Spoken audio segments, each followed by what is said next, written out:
Hello and welcome to another Demon 212 original N64 card review. Today I'm going to be taking a look at the sublime first person shooter Perfect Dark. Basically at the start here you've got like different options and the like, so you can choose audio, video, you can go into cheats, which you basically unlock the cheats by doing the missions, and you can get things like infinite ammo and stuff like that. Or you've actually got the Caravan Institute, which is basically the first thing that you should be going on, because you can walk around here, it'll give you a little chance to learn the controls, and you can go on to training missions and the likes. After that you can then go into the solo missions, which I'll do very quickly. You've also got Combat Simulator, which is basically the multiplayer. You can go on to co-op mode, so you go through the missions cooperatively. You can go on to counter-operative, which is just underneath, and basically you go through the missions on one player, but you've also got the second player playing as one of the bad guys, so he has to try and kill you, so that's pretty fun. And Change Agent is just basically you can change the agent. So anyway, into the solo missions now. There's 21 playable missions overall. It says there mission 1 and the like, so I'm probably using the wrong word. Really I should say there's 21 levels overall, and a few of them you have to unlock by basically beating the game on certain difficulties, but otherwise that's just basically 21 levels to play, and it's just a standard first person shooter really. You go around, you shoot enemies, but this one has, to be fair, got a lot more depth. You've got for example, you've got to use gadgets to record conversations or take pictures, which I'll show you very soon, taking the picture one. You've got cloaking devices on the gadgets, because there's 23 gadgets overall, and there's just like, there's things like hacker tools, there's spy bots, there's just all sorts of stuff. And you've got, as I say, you've got to go around, hack computers. Sometimes you have to kidnap people to hack computers. So it's a really advanced first person shooter really. It's a shame that you don't seem to get that on many nowadays, because I mean, for example, Halo 3, that's pretty much just a run and gun, whereas this is like 10 years older than it, and it's got a lot more depth to it. So it is a bit of a shame, it is a rarity. Basically though, as I say, you go around shooting people for the most part, to be fair, and you've got all sorts of weapons to do that with, and all the weapons you can hold down B and you can basically do different things. So you can change your punches to disarm mode, so that you take the weapon off them. You can change these to the pistol whip, so that instead of shooting you can just whip them. The CMPs here, you can change it to a lock on, so that if you hold down the R button to get an aim and just sweep it across a room, then it'll lock onto all the enemies, and then you can just fire and kill them. But anyway, first part of the gadget thing's coming up, and it's basically you have to take a picture of radioactive material. So you have to activate it, and you have to stand far enough away so that it's not actually going to hurt you.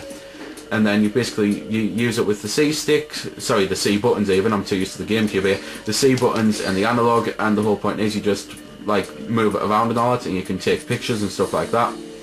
So that's about that one. That's literally the first gadget part of the mission done, and that's about that. So the whole point of the game, as I say, there's 21 missions, and you go through trying to discover this secret plotline type thing, which I'm not going to spoil to you, but it has got quite a bit of story to it, and it's definitely something that I found very interesting the first time I went through it. So all I can say is this is definitely a game that is worth picking up.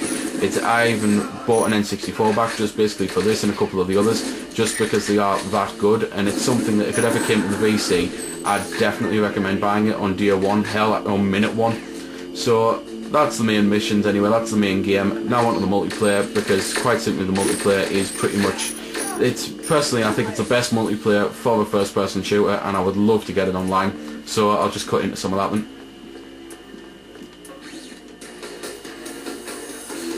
So this is the Combat Simulator menu. You've got the challenge mode, where there's 30 challenges overall, and the challenges are stupid things like you can only use rocket launchers, or you've got to kill 17 meat sims, just stuff like that. You can load games that you've saved, or you can do preset ones, and I'll basically show you them in a bit. There's quick starts where you can just go into it, and there's the advanced setup. The advanced setup is basically what the preset games are, so you can choose whether you want combat, or for example King of the Hill, which is basically where you have to, there's a part of the map that lights up and you have to take over that. There's you can unlock other ones, so there's like capture the briefcase and hack into computers and stuff. You can set the options, so you can have 1-hit kills on if you want to, you can have auto aim on if you want to, no radar, stuff like that. The arenas, they're basically stages. There's 16 overall, but there are quite a few that you have to unlock, and there's even a few of them from the GoldenEye on the N64 as well, which many people say GoldenEye is the best first person shooter on the N64. Personally, I think it's a good first person shooter, but this has always been my favourite. You can also choose which weapons you want on the stages, or you can choose if you want shields on, shields are basically like body armour. You can put limits on, so like how many people you have to kill in a round to win, or the timer. You can put handicaps on.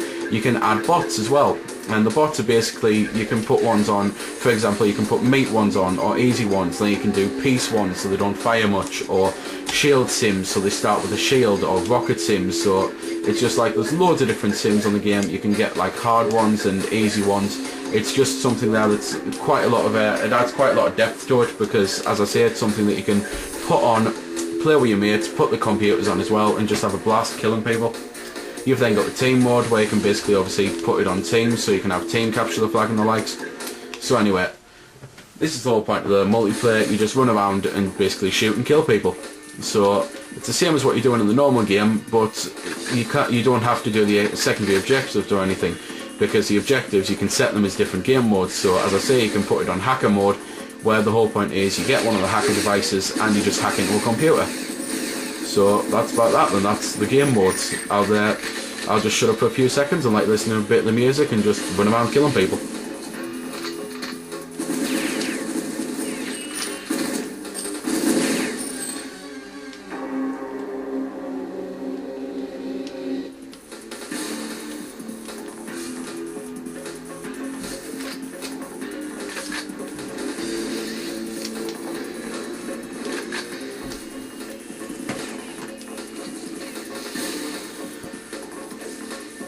So there we go then, that was a bit of the music. Graphically, as you can see, the game is personally, I think, absolutely amazing for an N64 game. And controls, it's while I am too used to the dual analog controls, the controls in the game are really good. So you've got like change weapon, you can highlight to like you can push one to reload, or you hold that button to change the things, like to change the mode of the gun. You can like do manual aim if you want, you can crouch down and the likes. So the controls are really good, they're really set up. Standard stuff as you'd expect on a first-person shooter. You can get headshots, so they're basically one-hit kills. There's just absolutely all sorts to do with the game in multiplayer mode and everything. It's a very big game, and it's definitely something that's going to keep you busy for ages. So there we go then. That's been the review. I hope you found it helpful. I don't score the games because that's based purely on opinion, so instead I'll leave you to make your own mind up.